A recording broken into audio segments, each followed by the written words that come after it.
Have you ever looked at two separate Pokemon and saw an odd connection? From visual similarities to possible lore connections. That is what we'll be exploring in this video. We start with potential connections between separate Kanto Pokemon, starting with a possible link with the Butterfree line and Venomoth line. It's theorized that Butterfree and Venomoth may have swapped evolutions. Quick little side story on why I'm making this video. I was asked about this theory by longtime channel member Kronos. So hey, join the membership and your comment could become a video. But going back to the Butterfree Venomoth theory, when you look at these Pokemon side by side, you start to see it. Butterfree and Metapod's eyes look closer to Venomoth's than Butterfree's. Butterfree, Metapod, and Venomoth have segmented patterns on their rears, and Venomoth has a headpiece like Butterfree. As for Venomoth and Butterfree, they both have antennae, typical bug eyes, similar mouths, and cute little arms and legs. Plus, Venomoth used to have yellow spots on their wings, similar to how Butterfree has yellow rings on their sides. Gen 1 is notoriously glitchy and has tons of scrapped content. Perhaps these evolutions were accidentally swapped, but since red and blue are held together by scotch tape and earwax, the devs decided it was better to leave it like that than risk fixing it. So now let's finally put an end to this debate once and for all. After thorough research, I can conclude that this theory is just a theory. A gay theory. The evidence for this comes down to the Gen 1 index numbers. These numbers show when each Pokemon was programmed. And remember, the official art came after the in-game sprites. Venomoth was the first of these bugs to be programmed at number 65. Venomoth, on the other hand, was added later at number 119, and the Butterfree line was programmed one after another. So while this is a great theory with a lot of things to back it up, the similarities likely come down to the art style choices. Next up is the theory that Cubone's original mom was Kangaskhan. Now yes, in the Kanto games we know Cubone's mother to be Marowak, but lore-wise, this species had to start somewhere, right?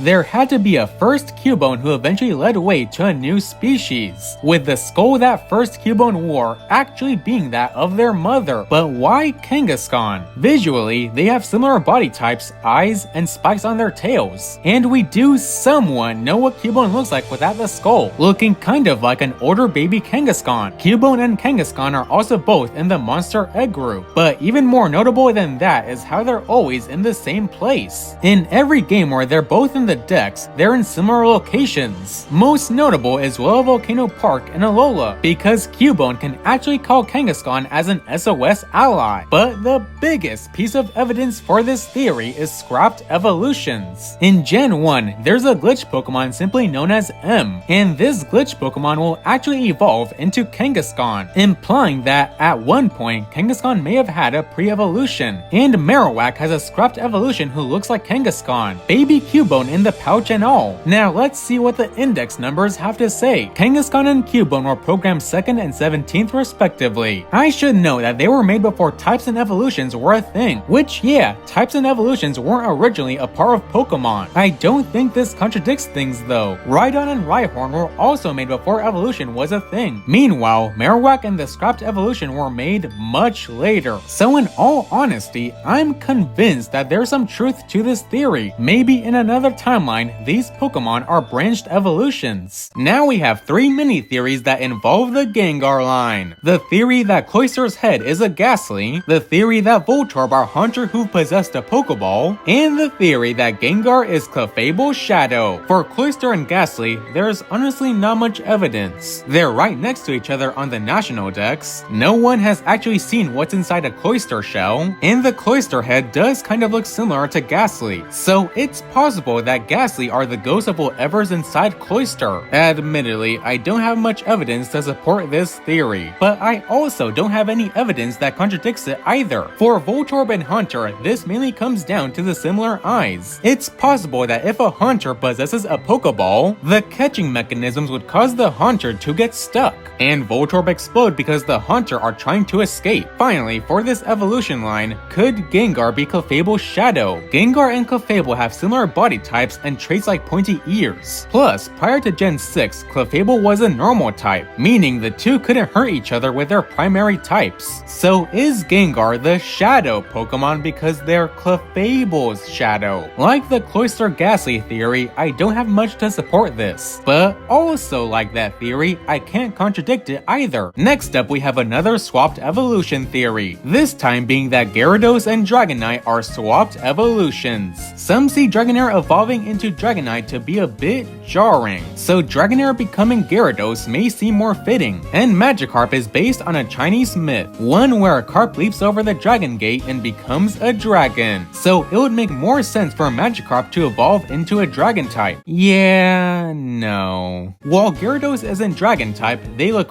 way too much like Magikarp. The index numbers also don't really support this. Gyarados and Dragonite were added much earlier than their pre-evolutions, and Dragonair's beta design looks a lot more like Dragonite. Now for the final theory involving two separate Kanto Pokemon, the theory that Ditto is a failed clone of Mew. After all, Mewtwo couldn't have been the first attempt to clone Mew. Ditto and Mew weigh the same and have even stat distributions. They also have similar colors, both base colors and shiny colors. From yellow onwards, Ditto is in Cerulean Cave and the Pokemon Mansion, and Ditto and Mew are the only Pokemon who naturally learn Transform. This theory honestly has a lot of things going for it, and this theory has even been brought to Junichi Masuda, though his response was vague and didn't swing one way or the other. Now we enter Johto for our next theory, the theory that the Johto Beast used to be the Kanto evolutions. When Ho-Oh revived the Pokemon who died in the burned tower, they were made to embody the traits of what happened that day. Raikou represents the lightning that struck the tower, Entei represents the fire that burned down the tower, and Suicune represents the rain that put out the fire. But to this day, it's unknown what the Johto Beasts were prior to this. This led to the theory that they were members of the Kanto evolutions. Evolutions hold a special place in Egritique as the Kimono Girls' aces, and we know that the Kimono Girls, and by extension the evolutions, have a special connection to Ho-Oh and Lugia. So if we assume that the Johto Beasts weren't now extinct Pokemon, Vaporeon, Jolteon, and Flareon seem like the most likely candidates. The evolutions and Johto Beasts are quadrupedal mammals. More specifically, they look like a mix of dog and cat-like traits, and the typings of the evolutions and beasts match up perfectly. Their stat spreads also match up pretty closely. Vaporeon and Suicune are the bulky members of their trios, Jolteon and Raikou are speedy special attacking glass cannons, and Flareon and Entei are physical attackers. And prior to Sun and Moon, the hidden abilities of the beasts were the evolution's base abilities. But Scarlet and Violet threw a potential wrench in this theory. Walking Wake, Raging Bolt, and Gouging Fire. Now there's a bunch of theories around the Paradox Pokemon. Are they actually ancient Pokemon or are they from another dimension? If it's the latter, I think this theory could still work. Next we head to Hoenn and Sinnoh for two mini theories. First we have Hoenn's Sharpedo line and Sinnoh's Garchomp line, who may be an example of divergent evolution in the Pokemon world. Sharpedo is based on a shark while Garchomp is a land shark. These evolution lines also have similar color motifs, including shinies, and the biggest similarity is the star marking these Pokemon have. Once again, like the Gengar line, there's no evidence for or against this. It's just a nice theory that makes the Pokemon world feel more alive. This next mini theory will also be pretty quick. Look at Shuppet and Rotom. They're both ghost type and have pointy heads. If you throw a Reaper Cloth on Rotom, they lose their electric typing and become a Shuppet. It's a dumb but classic theory. And finally for today, we end with a classic Pokemon theory. This involves the Kanto fossil Kabutops and Unova's mythical Genesect.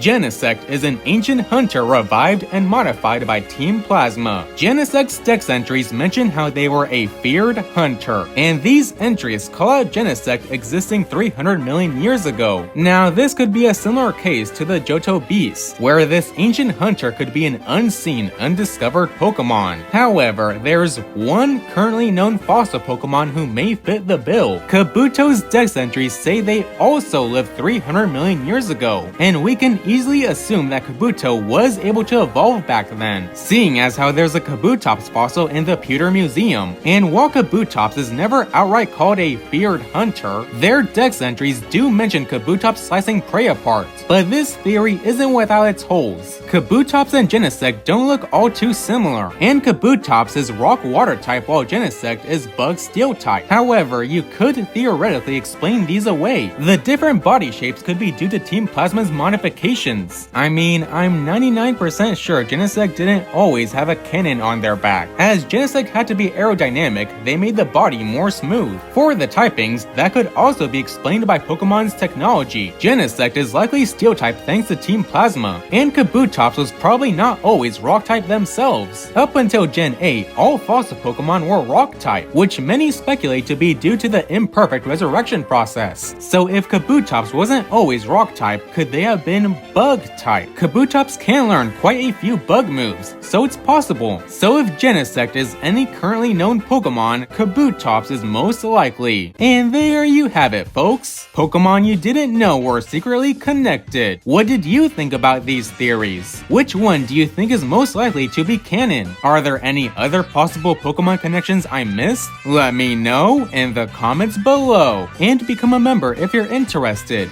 It's only $2 a month. Have a nice day, you wonderful people.